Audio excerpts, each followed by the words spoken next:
pa rin, estudyante ka pa rin, tao ka pa rin nakakaranas ng pagbumalupit ng pamahalaan. Estudyante ka pa rin, tao ka pa rin na gawa sa lupa. Yung ganun. Parang ganun. So parang siguro mas yung message ko ay parang kahit sino pwedeng magsulat. Ayun. Parang ganun. Hindi naman siya, meron tong ginagawa nilang profession yun. Pero parang hindi mo kailangang maging professional writer para magsulat. Parang lagi ko rin sinasabi sa mga estudyante ko na sulat ka na magsulat kahit sa pader. Ganon, kahit sa vlog mo, kahit na tungkol saan, ganyan.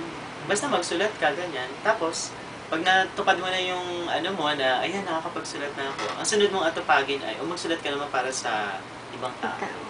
Para sa kapakanan ng bayan, parang gano'n. Kumbaga, nagsisimula yung lahat niyan na personal ang sinusulat mo. Pero, anong gagawin mo dun sa lahat ng personal na na mga akda na ikaw lang nakakaintindi? Diba? Naniniwala pa rin ako na yung writing ay talagang intended siya para maging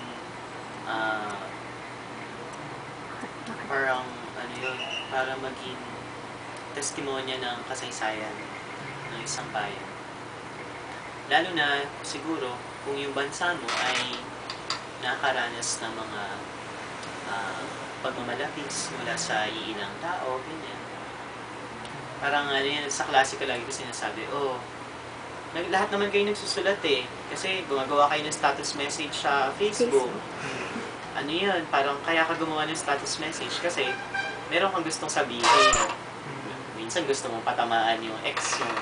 Kaya naman, minsan gusto mong sisihin yung gobyerno. Lahat naman yung sinusulat mo doon, personal. Kasi nga, yung personal naman, kahit na anong gawin mo talaga, kahit na sabihin mo ng kahit na sinong tao na, ay, ayoko maging political. Lahat talaga tayo, pinanganak na tayo na political. At habang lumalaki pa tayo, ay mas tumitindi yung ating pagiging mga political. Halimbawa, nag-decide ka na ayoko magsulat ako sa politika. Edi yun yung politika mo. Diba? Na ayaw mo makialam. Political yun.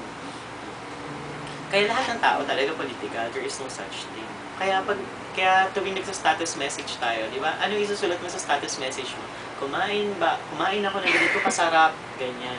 Habang the rest of the Facebook world, ang mga status message nila tungkol sa mga ginda na umasakit, tungkol sa yung mga hindi kumakain, ganyan. Tapos, merong doon.